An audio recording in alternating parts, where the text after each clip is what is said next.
안녕하세요. 사연부자입니다. 오늘도 방문해주신 분들께 감사드리며 사연 들어가기 앞서 구독 버튼 꾹 눌러주시면 큰 힘이 될 것 같습니다. 제 사연 끝까지 들어주시는 분들 복 많이 받으시고 대박나시고 부자 되세요. 그럼 사연 시작하겠습니다. 안녕하세요. 사연을 듣고 있다 보니 저희 부모님 같은 5, 60대 분들도 많이 듣고 계시는 것 같아서 저도 고민 상담하고 싶어서 보내게 되었습니다. 저는 지금의 남편을 만난 건 대학 생활이었어요. 제가 Y대 학생회 출신인데 임원진을 맡고 있었고 처음으로 농활 프로그램을 추진하게 되었죠. 농활이란 간단하게 농촌 활동이란 건데 대학생들이 농촌으로 1박 2일이나 2박 3일 정도 농부들을 도우러 가는 그런 봉사활동을 말하는 거예요. 요즘 대학생들에게는 농촌 생활 경험하는 게 신선해서 그런지 생각보다 많은 학생들이 지원했고 1대5 정도의 경쟁률도 있었고 취업할 때 스펙 쌓기 좋다고 해서 나름 치열한 경쟁 속에 바쁘게 농활 준비를 하게 되었죠. 취지는 일손 부족한 농민들을 도와드리자였습니다. 그렇게 값진 땀도 흘리며 농부님들이 정성스럽게 준비해주신 새참도 먹으면서 일하면 그렇게 꿀마실 수가 없더라고요. 밤에는 학생회에서 마련한 파전과 막걸리도 한잔하며 친목을 도모하는 활동이에요. 농활에 반가운 건 학생뿐만이 아니에요. 의성에 사시는 농민분들은 양파나 마늘 같은 수확시기 같은 일손이 많이 필요할 땐 하루 8만 원 하던 인건비가 20만 원까지 치솟는데 아이고 대학생들이 이렇게 농활 와서 도와주면 우리야 너무 고맙지 하시면서 저희가 가는 걸 반가워해 주셨어요. 하루 일찍 내려간 저는 고추 비닐하우스에서 일하고 있었는데 농활 신청한 학생들 중에 몇 명이 자기네들도 먼저 내려가겠다고 하는 겁니다. 같이 내려가서 준비하고 좀 도와드리자고 했죠. 그렇게 대학교 3학년 때 남편을 농활에서 만나게 되었어요. 저를 처음 보고 하는 말이 저 사실 주인집 따님인 줄 알았어요. 그래서 고추 담을 바구니들 어딨냐고 물어보려고 한 건데 하면서 웃는 겁니다. 알고 보니 처음 보는 여자에게 농담하는 성격이 아닌데 저한테 던진 거더라고요. 그리고 농활 마지막 날 목걸이를 교환하고 싶다고 했어요. 하이티처라고 어려운 학생들 무료를 공부시키고 과외시켜주는 프로그램이 있었는데 제가 가진 목걸이는 초등학교 3학년 여자애가 마지막 날 선생님 감사하다며 점토로 만든 목걸이였죠. 남편은 아버지가 프랑스에서 사온 천사날개 모양의 목걸이를 하고 있었는데 저는 그 목걸이가 탐나서 교환하자길래 그러자고 했어요. 그날은 농활 마지막 밤이었고 다들 시골 풀냄새에 막걸리에 얼큰하게 취해 있었어요. 아무래도 평생의 노동을 이틀 만에 몰아서 했고 시골 풀냄새의 귀뚜라미 소리가 참 푸근하니 좋더라고요. 저는 그날 고주망태가 돼서 구토를 했는데 남편이 닦아주더니 저에게 뽀뽀를 했습니다. 그게 저의 첫 키스였어요. 그렇게 학교 커플이 되었고 어느 10월 학교 대운동장에서 저를 부르길래 무슨 일인데? 라고 물어봤더니 일단 따라오라고 했어요. 운동장 중심에 서서 남편은 나와 결혼하고 싶다고 했죠. 지금 말이야? 라고 말했더니 아니, 나중에 나 너랑 결혼하고 싶어 라며 순간 영화 주인공이 된 기분이 들었어요. 신중한 남편이 그럴 땐 추진력이 좋았어요. 그렇게 저희는 연애를 하고 저는 대기업 마케팅 부서에 취업을 했고 남편은 고시 공부를 열심히 해서 전문 직업인 회계사로 일하게 되었습니다. 저는 달달한 꿈을 꾸며 신혼생활을 시작했습니다. 처음은 따로 살아가던 남녀가 한 집에 살기 때문에 서로 맞춰야 될 것도 많아서 자주 싸우는데 저희는 서로 배려해주며 지내서 그런지 특별하게 싸울 일은 없더라고요. 그런데 생각보다 큰 사건으로 시부모 문제가 저희에게 다가왔습니다. 대뜸 저희 시어머님은 일요일 아침은 시댁에서 밥을 먹고 가라고 하시는 겁니다. 처음에는 좀 그랬지만 뭐 남편의 부모님이시니 공손하게 우더른 말씀을 잘 들어야지 생각했고 저는 그렇게 시집 온 지 한 달도 안 된 새내기 새댁이라 입 꾹 다물고 차로 40분 거리를 한 달 동안 왔다 갔다 했습니다. 처음에는 어머님이 그동안 고시 공부하느라 아들 생각해서 밥도 제대로 못 먹고 하니까 안쓰러움에 그리고 아들이 뭘 좋아하는지 저에게 알려주고 싶으신가 하는 마음으로 갔어요. 그런데 그냥 가서 아침만 먹으면 되는 줄 알았는데 저보고 쌀부터 안 치라는 겁니다. 전날 재료는 어머님이 마트에서 다 장을 보고 오셨는지 냉장고에는 재료들이 가득했어요. 세아가 진석이는 밥에 콩을 넣는 건 안 좋아하니 콩을 써서 반찬을 하려면 꼭 볶아서 검정 콩을 내주던 튀겨주던 하거라 라며 식재료는 있으니 저보고 만들라는 식이었습니다. 몇 번은 저도 남편이 어떤 걸 잘 먹는지 뭘 좋아하는지 식성이 궁금해서 어머님이 시키는 대로 요리를 했고 또 제가 인터넷 보고 제일 인기 있는 레시피로 만들어 보기도 했어요. 그랬더니 어머님은 그게 아니라며 손수 음식 레시피를 제 카톡으로 보내주시더라고요. 다음에는 이렇게 해야 남편이 잘 먹을 거라면서요.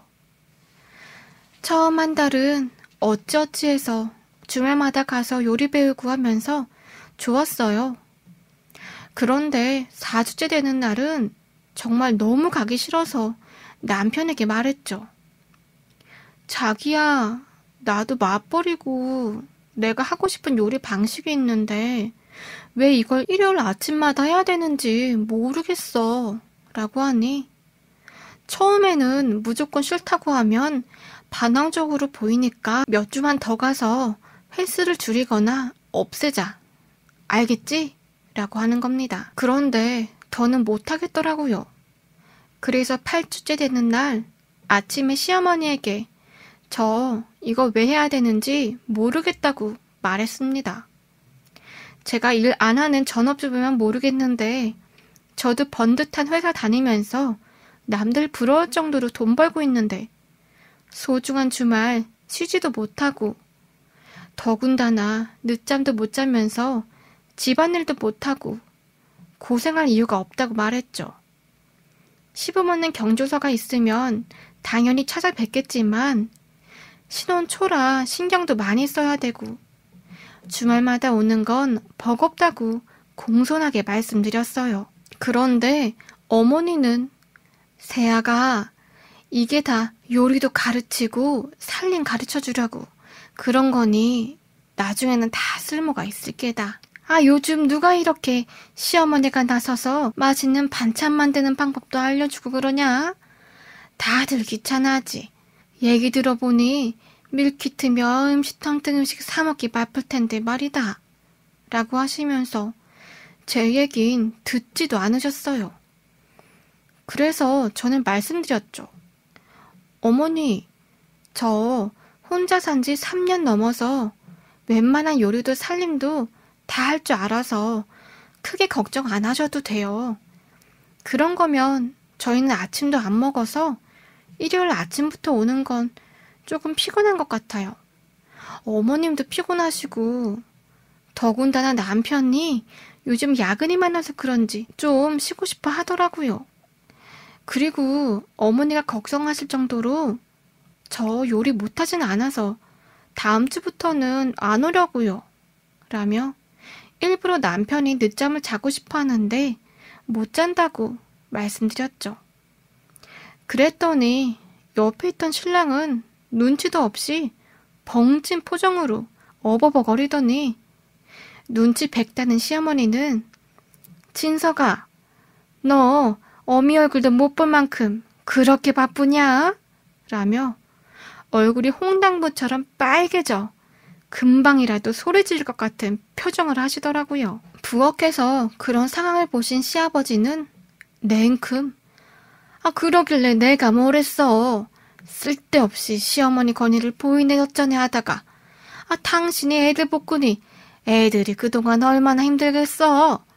안 그래도 둘 다 맞벌이 하느라 쉴 시간도 없을 텐데 아이고 이 한심한 여편네야 라고 소리를 지르셨어요. 그러면서 아빠는 너희들 가끔 오는 게 좋다. 주말이면 좀 쉬어야지. 안 그래도 일하는 애들인데 쉴 시간도 없을 텐데 말이야. 내 집에 며느리던 아들이던 주말부터 들이닥치는 건 싫다. 라며 저에게 찡긋 눈치를 주시더니 얼른 짐 챙겨가라고 하시면서 내쫓았습니다. 저는 속으로 아휴 잘됐다. 아버님이라도 센스가 있으셔서 다행이다 싶었습니다. 아버님은 어머니랑 나이 차이가 10살이나 나셔서 70대셨지만 누구보다 센스 있는 분이셨어요. 아마 아버님이 없었으면 진짜 대성통곡하면서 결혼을 후회했을지도 몰라요. 어머니는 60대 초반이셨는데 친구분들한테 결혼하면 며느리를 어떻게 해야 된다는 둥 이상한 얘기를 친구분들한테 듣고 오셔서 그런지 시어머니 권위 포기 못하시고 계속 이상한 걸 요구하시더라고요. 한 번은 친정 엄마가 청담에서 디자이너로 매장하시는데 한번 구경하고 싶다고 하셔서 간 적이 있어요. 처음에 시어머니는 어머니 실력이 좋으시다면서 막 엄마 칭찬을 하시는 겁니다. 그래서 엄마는 사돈 여기까지 놀러 오시느라 뭔가 대접해드려야 될 것 같은데 제가 옷을 골라놓긴 그래서 마음에 드는 옷 한번 입어보세요. 그래도 청담에서 5, 60대에서 잘 나가는 옷들이고 이태리에서 제가 수입해오는 그런 옷들이에요. 라고 하자 시어머니는 눈이 휘둥그레 하시면서 옷을 막 고르시더라고요. 그렇게 밝은 모습은 처음 봤어요. 옷을 한번 고르더니 아이고 아들 잘 키웠더니 이런 것도 얻어 입네 라고 하셨어요. 그리곤 다음 시즌에 또 가자고 하시길래 제가 왜요? 라고 했죠. 또 한 번은 무더운 여름날에 지방에 사시는 시이모님이 올라온다면서 평일 오전인데 터미널 가서 모시고 오라길래 제가 왜요 어머님?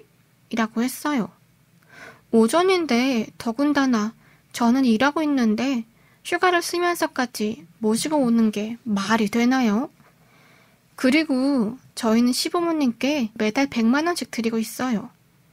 남편이랑 제 월급 합치면 그래도 꽤 벌어서 그 정도는 드려도 된다고 생각했죠.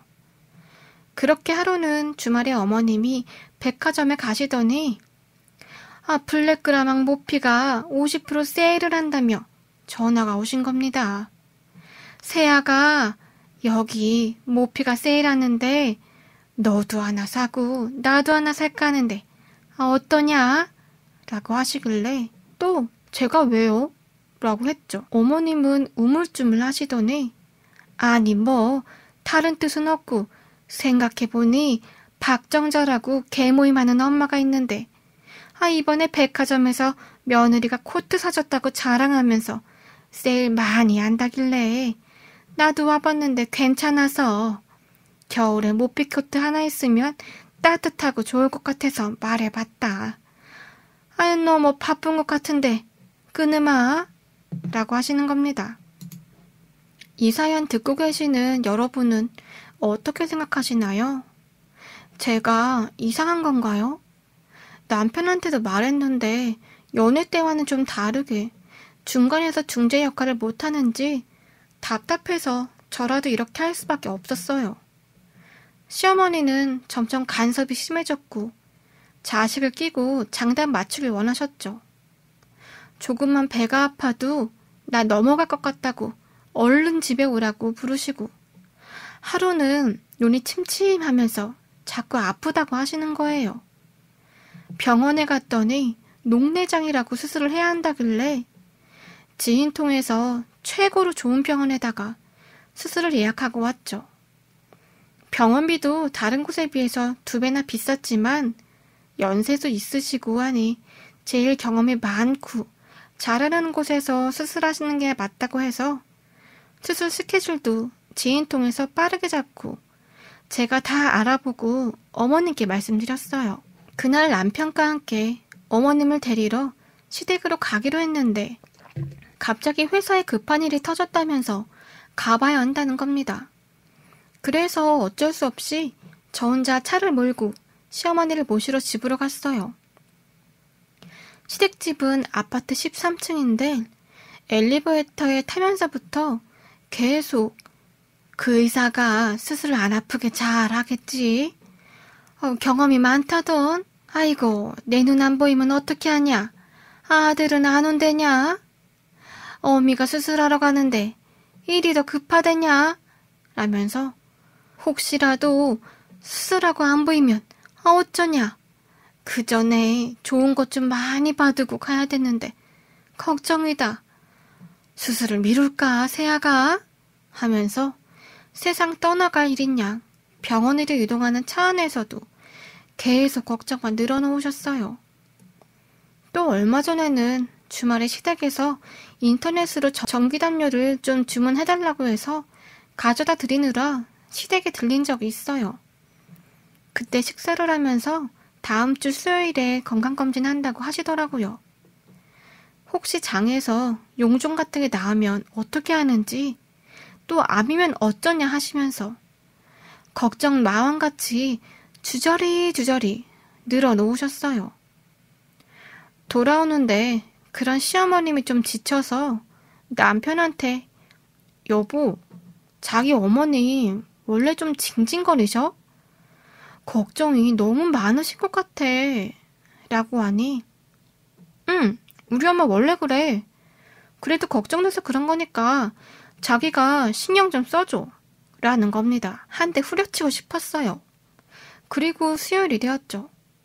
그날은 회사에서 고객이랑 중요한 미팅이 있어서 막 바쁘게 일하고 있을 때였어요. 그런데 계속 전화가 어디선가 오는지 제 휴대폰이 징징대는 겁니다. 너무 중요한 회의였기 때문에 계속 전화를 받을 수 없다고 돌렸지만 누군지 계속 눈치도 없이 전화를 해대는 겁니다. 속으론 도대체 어떤 놈이 센스 없게 전화를 계속 해대는 거야 싶었죠. 그렇게 진땀 빼는 미팅이 끝나고 휴대폰을 보니 다름 아닌 시어머니였어요. 오늘 분명 건강검진 가신다고 했는데 무슨 일이 있으신가 싶어 바로 전화를 했죠. 어머님, 무슨 일 있으세요? 제가 업무 중인데 너무 바빠서 전화를 못 받았어요. 라고 하니 어머님은 아니 세아가 오늘 내가 건강검진 간다고 주말에 말했는데 아들도 그렇고 아침에 문자 한 통 없더라. 대장 내시경 하는데 걱정이 돼서 또 뭐 용종 같은 게 나올까봐 걱정이 돼서 전화했다. 많이 바쁘냐?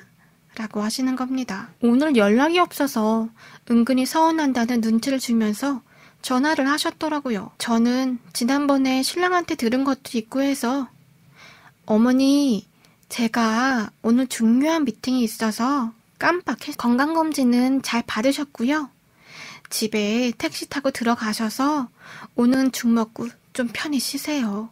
라고 했더니 어머님은 썩 내키지 않는다는 목소리로 알았다 면서 전화를 끊으셨습니다. 저는 지금까지 최선을 다했는데 시어머니랑 대화하면 계속 실이 꼬이듯 꼬여만 갔어요. 남들은 시어머니랑 여행도 가고 쇼핑도 잘만 간다던데 왜 이리 시어머니는 저를 쥐잡듯 잡는지 모든 걸 다 기대려고 하시니 저도 점점 지치더라고요. 한 번은 어머님이 개모임에서 여행을 간다고 해서 시아버님 혼자 계시는 주말이었어요. 아버님이랑 관계가 좋아서 저는 이때다 싶어서 제가 잘하는 요리 실력을 최대로 뽑아내서 한상 차림을 했죠. 세아가 시어머니 때문에 요즘 힘들지? 고생이 많다. 라고 나긋하게 말씀하시는데 뭔가 눈 녹듯 마음이 녹아내렸습니다. 순간 울컥했고 그렇게 정말 오랜만에 저녁상에 술 한잔을 하게 되었어요. 아버님은 이놈의 할망구가 어디 가서 며느리 잡는 법을 잘못 배워서 그런 거라며 네가 고생이 많다면서 시어머니가 돌아오면 아주 단디 얘기를 해놓을 테니 걱정 말라고 하셨어요. 정말이지 시아버님 없었으면 남편이랑 매일 싸웠을지도 몰라요. 그 후 웬일인지 시어머니는 웬만하면 저를 안 부르셨고 아버님이 무슨 말씀하신 건지 편히 좀 쉬라고 하시면서 그동안 미안했다고 하시는 겁니다. 갑자기 전화 오셔서 그런 얘기를 하시니까 저는 괜히 좀 당황스러우면서 제가 죄송해지더라고요. 내가 너무 씨월드만 생각하고 겁먹고 결혼 생활을 시작했나 또 싶었고요. 나중에 아버님한테 듣길 애들한테 그만 좀 연락하라고 하시면서 아들 좀 놓아주라고 다 큰애인데 감정적으로 이별 못할 거면 나랑 이혼하자고 엄포를 놓으셨대요. 그 얘기 듣고 괜히 죄송하기도 해서 이번 시어머니 생신에는 안마의자 좋은 걸로 큰 거 하나 집에 놔드렸습니다. 그랬더니 기분이 좋으신지 주말에 가면 항상 의자에 앉아서 저희를 맞이해 주셨습니다. 제 사연 들어주셔서 감사합니다.